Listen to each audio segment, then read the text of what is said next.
BJP. Core committee യോഗം ഇന്ന് ചേരും. നിയമസഭാ കക്ഷി നേതാവ് ആരായിരിക്കുമെന്നോ സംബന്ധിച്ച ചർച്ചയാവും മുഖ്യ അജണ്ട. രാജീവ് ചന്ദ്രശേഖരനും മുരളീധരനും തമ്മിലാണ് പ്രധാനമായി മത്സരം നടക്കുക. പി.വി. കുട്ടൻ കൂടി ചേരുകയാണ്.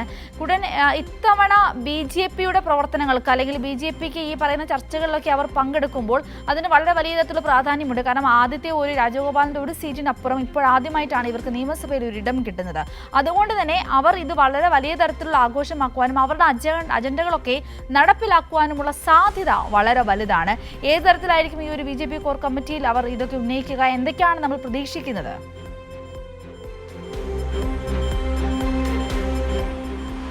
സിന്ദൂരി, തെരഞ്ഞെടുപ്പ് ഫലം വന്നതിന് ശേഷം ബി.ജെ.പിയുടെ കോർ കമ്മിറ്റി യോഗവും നേതൃയോഗവും ഇന്നും നാളെയുമായി ചേരുകയാണ്.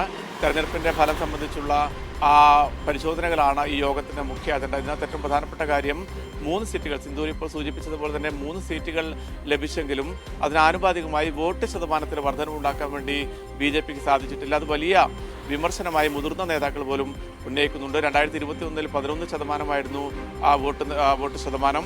ആ ശതമാനത്തിൽ നിന്നും ഒരു ഇഞ്ച് പോലും മുന്നോട്ട് പോകാൻ ബി.ജെ.പിക്ക് സാധിച്ചിട്ടില്ല. 3 സീറ്റുകൾ ലഭിച്ചു എന്നത് യാഥാർത്ഥ്യമാണ്. പക്ഷേ അത്തരത്തിലൊരു വോട്ടിംഗ് നിലയിൽ കാര്യമായ മുന്നേറ്റം ഉണ്ടാക്കാൻ വേണ്ടി സാധിച്ചിരുന്നില്ല. രാജീവ് ചന്ദ്രശേഖർ പ്രസിഡന്റായി വരുന്ന ഘട്ടത്തിൽ അദ്ദേഹം കേന്ദ്ര നേതൃത്വത്തിന് നൽകിയ ഉറപ്പ് പ്രകാരം 20%-നും 25%-നും ഇടയിൽ ഈ തെരഞ്ഞെടുപ്പിൽ, അതായത് കഴിഞ്ഞ നിയമസഭാ തെരഞ്ഞെടുപ്പിൽ വോട്ടിംഗ് ശതമാനം ലഭിക്കും, വോട്ടുകൾ ലഭിക്കും എന്നുള്ള ഉറപ്പ് അദ്ദേഹം നൽകിയിരുന്നു. പക്ഷെ അതിൻ്റെ പകുതി പോലും എത്തിക്കാൻ വേണ്ടി അദ്ദേഹത്തിന് സാധിച്ചിരുന്നില്ല. 11% മാത്രമാണ് ഇത്തവണത്തെയും വോട്ടിംഗ് നില. ഇതിനകത്ത് ഏറ്റവും പ്രധാനപ്പെട്ട ഒരു കാരണമായി പറയപ്പെടുന്നത് ബി.ജെ.പി. വ്യാപകമായി പല മണ്ഡലങ്ങളിലും 50-ലധികം മണ്ഡലങ്ങളിൽ ബി.ജെ.പി. വ്യാപകമായി വോട്ടുകൾ യു.ഡി.എഫിന് മറിച്ചു നൽകി എന്നുള്ളതാണ്. രാജീവ് ചന്ദ്രശേഖരും വി.ഡി. സതീശനൊക്കെ തമ്മിൽ അത്തരമൊരു കരാറുണ്ടാക്കിയിരുന്ന തരത്തിലൊക്കെ അണിയറ ചർച്ചകൾ ബി.ജെ.പിക്കുള്ളിൽ തന്നെ സജീവമാണ്. പല നേതാക്കളും വ്യക്തിപരമായ സംസാരത്തിലൊക്കെ അക്കാര്യങ്ങൾ തുറന്ന് സമ്മതിക്കുന്നുണ്ട്.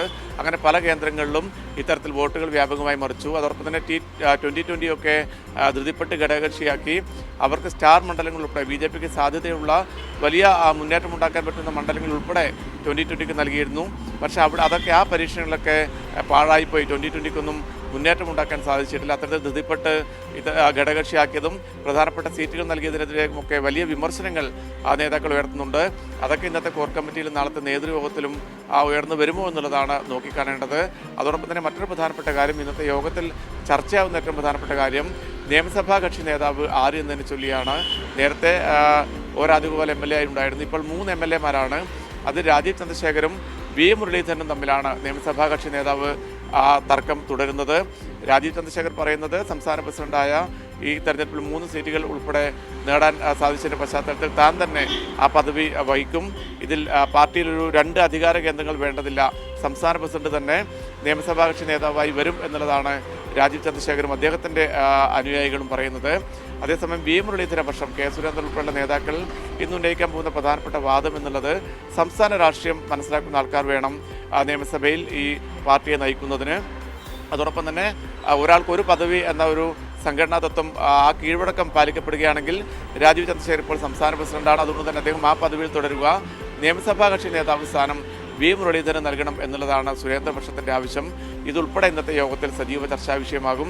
അതോടൊപ്പം തന്നെ നാളത്തെ നേതൃയോഗത്തിലും ഇക്കാര്യങ്ങളൊക്കെ ചർച്ചയാകും. സിന്ദൂരി, കുട്ടൻ, ഈ പറഞ്ഞതുപോലെ തന്നെ വി. മുരളീധരനും രാജീവ് ചന്ദ്രശേഖരും തമ്മിലുള്ള അസ്വാരസ്യങ്ങൾ ഇതിനു മുമ്പ് തന്നെ രാജീവ് ചന്ദ്രശേഖർ ഈ പദവിയിലേക്ക്, ഈ അധ്യക്ഷ സ്ഥാനത്തേക്ക് വന്ന വേളയിൽ മുതൽ തന്നെ ആരംഭിച്ചിട്ടുള്ളതാണ്. അതിൻ്റെ ഒരു തുടർച്ച ഈ കെ. സുരേന്ദ്രൻ കൂടി അതിലേക്ക് എത്തുമ്പോൾ ആ ഒരു തുടർച്ച വീണ്ടും കാണാമെന്ന് തന്നെയല്ലേ പറഞ്ഞു വെക്കുന്നത്?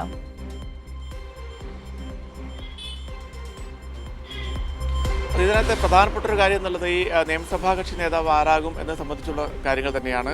അത് 2 അഭിപ്രായം ഇപ്പോൾ തന്നെ രൂപപ്പെട്ട് കഴിഞ്ഞു. സാധാരണയായി സംസ്ഥാന അധ്യക്ഷന്മാർ അല്ലെങ്കിൽ ഈ പാർട്ടി ബി.ജെ.പിക്കകത്ത് ഒരാൾക്ക് ഒരു പദവി എന്നുള്ളതാണ്. അപ്പോൾ രാജീവ് ചന്ദ്രശേഖർ സംസ്ഥാന പ്രസിഡന്റാണ്. അതുകൊണ്ട് അദ്ദേഹം ആ പദവിയിൽ തുടരുക. നിയമസഭാ കക്ഷി നേതാവ് എന്നുള്ളത് വി. മുരളീധരന് നൽകുക എന്നുള്ളതാണ് അദ്ദേഹത്തിൻ്റെ വിഭാഗം ആവശ്യപ്പെടുന്നത്. അതിൽ വി. മുരളീധരൻ്റെ കൂടെയുള്ളവർ പറയുന്ന പ്രധാനപ്പെട്ട ഒരു കാര്യം, സംസ്ഥാന രാഷ്ട്രീയം വളരെ കൃത്യമായി മനസ്സിലാക്കിക്കൊണ്ട് നിയമസഭയിൽ വളരെ ചടുലമായി ഇടപെടാൻ വേണ്ടി സാധിക്കണം. അതിന് വി മുരളീധരനാണ് സാധിക്കുക. രാജീവ് ചന്ദ്രശേഖരൻ അത്തരമൊരു എക്സ്പീരിയൻസ് ഇല്ല. കേരള രാഷ്ട്രീയത്തിൽ വന്നിട്ടൊരു പരിചിത മുഖമായി വരുന്നതേ ഉള്ളൂ. അതുകൊണ്ട് തന്നെ ഇവിടുത്തെയുള്ള കേരള രാഷ്ട്രീയത്തിൻ്റെ അടിയൊഴുക്കുകളെ കുറിച്ചൊക്കെ അദ്ദേഹത്തിന് എത്രത്തോളം നിയമസഭയിൽ അത് ഉന്നയിച്ചുകൊണ്ട് പെർഫോം ചെയ്യാൻ പറ്റുമെന്നുള്ളൊരു ആശങ്ക ഇവർ മറുവിഭാഗം പങ്കുവെക്കുന്നുണ്ട്. അതുകൊണ്ട് തന്നെ വി മുരളീധരൻ ആ സ്ഥാനത്തേക്ക് വരണം എന്നുള്ളതാണ്. പക്ഷേ ഇപ്പോൾ നിലവിലുള്ള സാഹചര്യത്തിൽ രാജീവ് ചന്ദ്രശേഖർ എന്താണോ പറയുന്നത് അത് കേന്ദ്ര നേതൃത്വം അനുസരിക്കുമെന്നുള്ളതാണ്. അപ്പോൾ സ്വാഭാവികമായും ഇതിനകത്ത് സംസ്ഥാന നേതൃത്വത്തിൻ്റെ തീരുമാനമല്ല. സംസ്ഥാനം ഒരു നിർദ്ദേശം വെച്ചാൽ തന്നെയും കേന്ദ്ര നേതൃത്വം വളരെ കൃത്യമായി ഒരു നിർദ്ദേശം വെക്കും. ആ നിർദ്ദേശം എന്നുള്ളത് മിക്കവാറും രാജീവ് ചന്ദ്രശേഖരൻ്റെ പേര് തന്നെയായിരിക്കും. അദ്ദേഹം ആ ലെവലിൽ തന്നെയാണ് കാര്യങ്ങൾ മുന്നോട്ട് പോകുന്നത്. പാർട്ടിക്കകത്ത് 2 അധികാര കേന്ദ്രങ്ങൾ രൂപപ്പെടാൻ രാജീവ് ചന്ദ്രശേഖർ ആഗ്രഹിക്കുന്നില്ല. നിയമസഭാ കക്ഷി നേതാവ് എന്ന നിലയിൽ വി മുരളീധരൻ വരികയാണെങ്കിൽ അദ്ദേഹത്തിന് കൂടുതൽ പ്രാധാന്യം നിയമസഭക്കകത്ത് ലഭിക്കുന്ന ഒരു സാഹചര്യം ഉണ്ടാകും. എന്നാൽ പാർട്ടിയിൽ സംസ്ഥാന പ്രസിഡന്റ് എന്ന നിലയിൽ രാജീവ് ചന്ദ്രശേഖരനാണ് പ്രബലനായി നിൽക്കുന്നത്. അതുകൊണ്ട് തന്നെ 2 അധികാര കേന്ദ്രങ്ങൾ വേണ്ട, 2 പദവിയും താൻ തന്നെ വഹിച്ചോളാം എന്നുള്ളൊരു നിലപാടിലേക്കാണ് രാജീവ് ചന്ദ്രശേഖർ നീങ്ങുന്നത്. അതിന് മുൻതൂക്കം ലഭിക്കാനാണ് ഇപ്പോഴുള്ളൊരു സാധ്യത. ശരി, വ്യക്തമാണ്.